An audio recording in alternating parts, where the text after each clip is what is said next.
ఈ రోజున ఆంధ్రప్రదేశ్ కర్నూలు జిల్లా మంత్రాలయం నియోజకవర్గంలోన మా జిల్లా కార్యదర్శి రత్నమాదిగా, టౌన్ అధ్యక్షులు గోపాలు, నియోజకవర్గ అధ్యక్షులు మన మారెప్ప గారు, అదేవిధంగా నియోజకవర్గ నాయకులు నాగేంద్ర వారి ఆధ్వర్యంలోన నేడు విలేకరుల సమావేశము ఏర్పాటు చేసి ఈ సందర్భంగా మేము తెలియజేయడం ఏమనగా, ఈ ఆంధ్రప్రదేశ్ రాష్ట్రంలోన దళిత గిరిజనులపైన హత్యలు, దాడులు, మానభంగాలు, భూ కబ్జాలు ఎక్కువ కూడా అయిపోతున్నాయి. అంతేకాకుండా అంటరానితనం, కుల వివక్షత కూడా పెట్టలేకపోతుంది. మేము బీసీలను అంటూ, మేము ఓసీలు అంటూ, మరి అదేవిధంగా బాబాసాహెబ్ అంబేద్కర్ రాజ్యాంగంలోన ఆర్టికల్ 340, 341, 342 ప్రతి కులానికి కూడా రాజ్యాంగంలో కూడా మరి ఆర్టికల్ కూడా రచిస్తే మరి చాలామంది మరి అంబేద్కర్ మానవ సమాన ఆరాధ్య దైవం అని కూడా ఈ దేశవ్యాప్తంగా కూడా కొలుస్తున్నారు. మరి కొంతమంది బీసీ సోదరులు కూడా ఈ బాబాసాహెబ్ అంబేద్కర్ను కూడా అంటరాని వారు, దళిత గిరిజనులు అంటరాని వారని కుల వివక్షత, అంటరానితనం కూడా చూపిస్తున్నారు. కేవలం ఈ మంత్రాలయం నియోజకవర్గంలోనే ఎక్కువ అంటరానితనం కూడా ఉన్నది. ఇక్కడే మంత్రాలయం మండలం చెక్నాళ్ళు చూసుకుంటే మాదిగల ఇండ్ల ముందే మరి బీసీ సోదరులు కూడా వాంటెడ్గా అక్రమంగా, అన్యాయంగా, దౌర్జన్యంగా శవాలను ముడుస్తున్నారు. మరి అక్కడ శ్మశాన వాటిక ఉన్నప్పటికైనా కానీ మరి లేదు, మనం వాళ్ళ ఇళ్ళ ముందే ముడుస్తాం అని కూడా ఈ విధంగా వివక్షతకి గురై చెట్టంపల్లి వాసులు దాదాపు సంవత్సరం వరకు కూడా మరి వివక్షతకు గురవుతున్నారు. అంటే ఇట్లా ఈ విధంగా ఫర్ ఎగ్జాంపుల్ చెప్పుకుంటే ఈ విధంగా చెప్పుకుంటూ పోతే చాలా ఈ రాష్ట్ర వ్యాప్తంగా కూడా ఈ విధంగానే 2 గ్లాసుల పద్ధతి, ఆలయ ప్రవేశాలు జరుపుకోకుండా మరి ఈ విధంగా ప్రెస్ మీట్లోన మరి ఆధిపత్య కులాలు కుర్చీల మీద కూర్చొని మరి సమాంతరంగా కూడా వాళ్ళని కూర్చోబెట్టుకొని ప్రెస్ మీట్లో జరుపుకోకుండా ఈ రాజకీయ నాయకులు కూడా చేస్తున్నారు. వీటన్నిటిని కూడా రూపుమాపడానికి కూడా జేబీఎం ఎంఆర్పిఎస్ సంఘం కంకణం పట్టుకొని కూడా ఈ రాష్ట్ర వ్యాప్తంగా కూడా పోరాటం చేస్తుంది. అందుకనే జేబీఎం ఎంఆర్పిఎస్ సంఘ ఆధ్వర్యంలోన మరి కొన్ని పోరాటాలకు కూడా మేము సిద్ధం కావాలని కూడా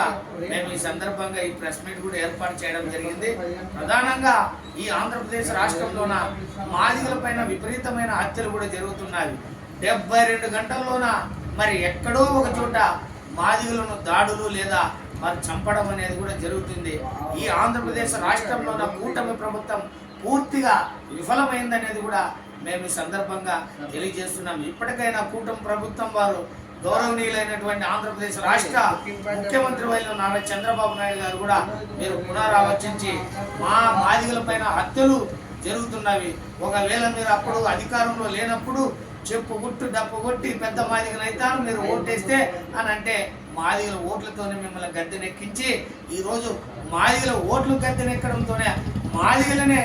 మరి 72 గంటల్లో ఎక్కడో ఒక చోట చంపివేస్తుంటే మీరు ఒక్క మాట అయినా కూడా మాట్లాడలేకపోవడం మాకు చాలా బాధాకరమైన కూడా నేను ఈ సందర్భంగా తెలియజేస్తున్నా. ఇటువంటి హత్యలను కూడా జరగకోకుండా అసెంబ్లీలోన పకడ్బందీమైనటువంటి ఒక చట్టాన్ని కూడా తీసుకుని వచ్చి 41 SC ST అట్రాసిటీలోన 41 CRPC నోటీసులు కూడా రద్దుపరిచే విధంగా మీరు అసెంబ్లీలో కూడా బిల్లులు పాస్ చేయాలని నేను సందర్భంగా తెలియజేస్తూ రాబోయే రోజుల్లోన మాదిగల పైన హత్యలు జరుపుకోకుండా మీరు మరి ఎస్పీకి కానీ కలెక్టర్కి కానీ గట్టి ఆదేశాలు ఇచ్చి ఎక్కడ కూడా జరుపుకోకుండా, హత్యలు జరుపుకోకుండా మీరు పకడ్బందీగా భద్రతను కూడా ఏర్పాటు చేసే విధంగా మరి నారా చంద్రబాబు నాయుడు గారు కూడా చేయాలనుకుని నేను ఈ సందర్భంగా తెలియజేస్తూ మరి అదేవిధంగా ఈ విధంగా హత్యలు దాదాపు మరి ఆంధ్రప్రదేశ్ రాష్ట్రంలోన 11 హత్యలు కూడా కూటమి ప్రభుత్వం వచ్చిన తర్వాత జరిగినాయి. ఈ హత్యలను ఆపాలని కూడా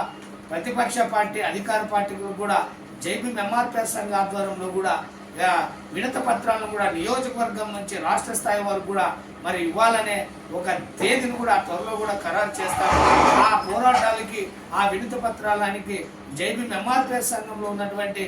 గ్రామ స్థాయి నుంచి రాష్ట్ర స్థాయి వరకు ఉన్నటువంటి కార్యకర్తలు కూడా తరలి వచ్చి ఆ కార్యక్రమాన్ని కూడా జయప్రదం చేసి భవిష్యత్తులో మనపైన దాడులు, హత్యలు కూడా జరుపుకోకుండా మనమే భద్రత కూడా ఏర్పాటు చేసుకోవాలని నేను సందర్భంగా తెలియజేస్తూ మరి ప్రధానంగా జైభీం ఎంఆర్పిఎస్ సంఘ నాయకులు కూడా ఒక సైన్యంలాగా తయారయ్యే విధంగా మరి ముందుకు నడిపించే విధంగా మరి ఖచ్చితంగా నేను బాధ్యత తీసుకుంటానని సందర్భంగా తెలియజేస్తూ,